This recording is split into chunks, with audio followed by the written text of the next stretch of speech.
জয় যিশু। প্রথম পাঠ প্রবক্তা জুয়েলের গ্রন্থ, 2 অধ্যায় 12 থেকে 18 পদ। তপস্যায় আহ্বান। স্বয়ং ভগবান এই কথা শোনাচ্ছেন, এখনো সময় আছে, মনে প্রাণে আমার কাছে আবার ফিরে এসো তোমরা। উপবাস করো, চোখের জল ফেলতে ফেলতে বিলাপ করতে থাকো। নিজেদের পোশাক নয়, নিজেদের হৃদয়টাই ছিঁড়ে ফেলো তোমরা। তোমাদের ঈশ্বর ভগবানের কাছে আবার ফিরেই এসো। তিনি যে দয়াময়, করুণা নিধান, তিনি তো সহজে ক্রুদ্ধ হন না। মহা কৃপাশীল তিনি। অমঙ্গল ঘটানোর সংকল্প পালন থেকে তিনি বিরতই হন। কি জানি, হয়তো সিদ্ধান্ত পাল্টাবেন তিনি। তার ওই সংকল্প পালন থেকে বিরতই হবেন। আর যাবার সময়ে বরং রেখে যাবেন একটি আশীর্বাদ। দিয়ে যাবেন তোমাদের ঈশ্বর ভগবানের উদ্দেশ্যে উৎসর্গ করার মতো শস্য, আর ঢেলে দিয়ে অর্ঘ্য দেওয়ার মতো সব কিছু।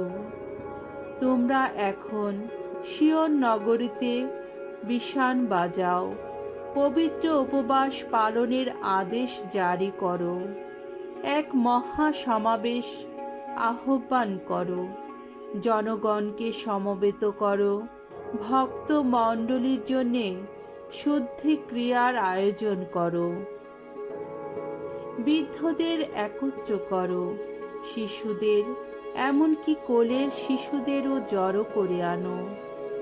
বর বাসর ছেড়ে চলে আসুক, বধূ বিবাহ মণ্ডপ ছেড়ে বেরিয়ে আসুক।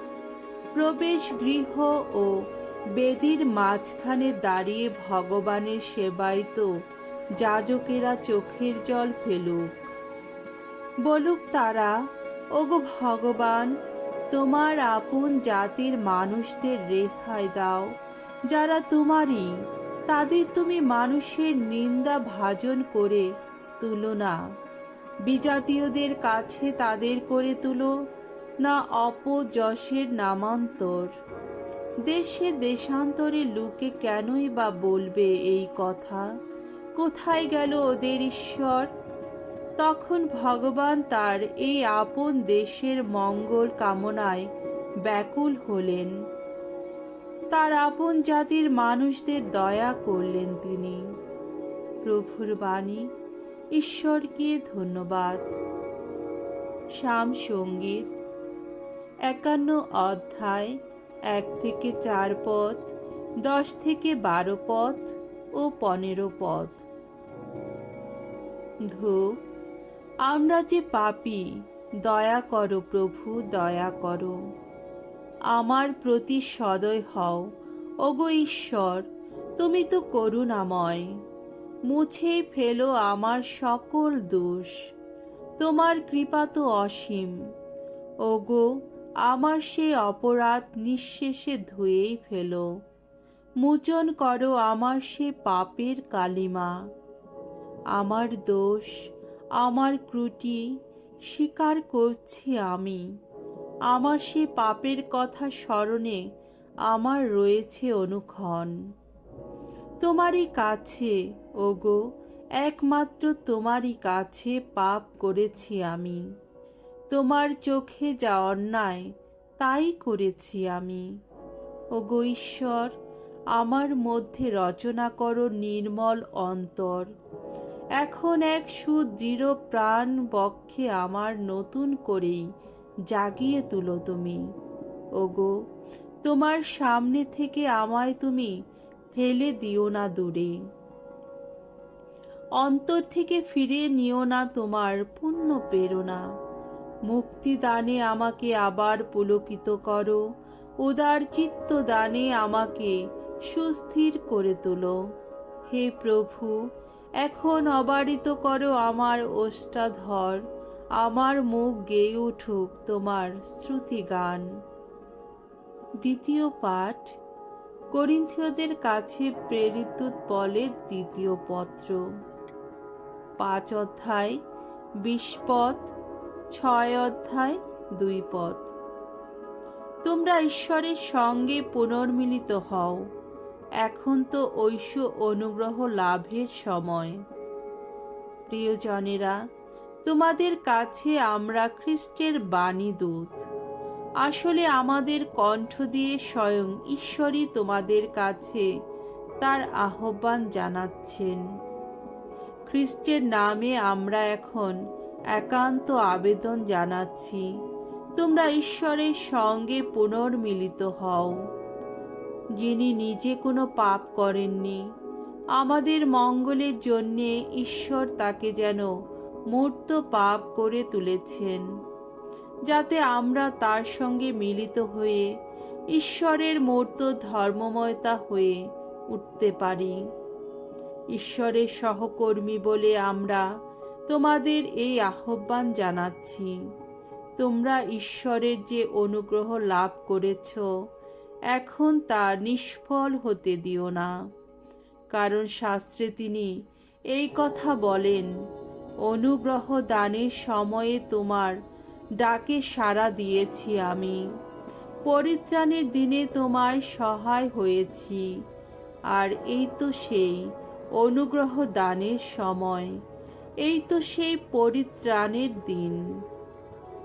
প্রভুর বাণী। ঈশ্বরকে ধন্যবাদ। বাণী বন্দনা। প্রভু যীশু পরমেশ্বরের শাশ্বত বাণী, ধন্য তুমি। আর দেরি নেই, আসছে স্বর্গরাজ্য। এখন অনুতাপ করো, মন ফেরাও তোমরা। মঙ্গল সমাচার। মথিরচিত মঙ্গল সমাচার, 6 অধ্যায় 1 থেকে 6 পদ, 16 থেকে 18 পদ। তপস্যা কালে কর্তব্য 3টি পুণ্য ক্রিয়া: ভিক্ষাদান, উপবাস পালন ও প্রার্থনা নিবেদন। যিশু একদিন তার শিষ্যদের বললেন, সাবধান, সকলের সামনে নিতান্তই লোকদের দেখাবার জন্যে কোনো ধর্মকর্ম করতে যেও না। তা যদি করো, তবে স্বর্গে বিরাজমান তোমাদের পিতার কাছ থেকে তোমরা কিন্তু কোনো পুরস্কার পাবে না। তাই যখন তুমি কাউকে ভিক্ষা দাও, তখন তরি বাজিয়ে তা ঘোষণা করতে যেও না। ভণ্ড লোকেরাই তো মানুষের প্রশংসা করতে যত সমাজ গৃহে ও পথে ঘাটে সেইভাবে ভিক্ষা দিয়ে থাকে। আমি তোমাদের সত্যি বলছি, তাদের পুরস্কার তারা পেয়েই গেছে। যখন তুমি কাউকে ভিক্ষা দাও, দেখো তোমার ডান হাত যে কি করছে, তোমার বাঁ হাত যেন তা জানতে না পারে। তোমার এই ভিক্ষা দান বরং গোপনই থাকুক।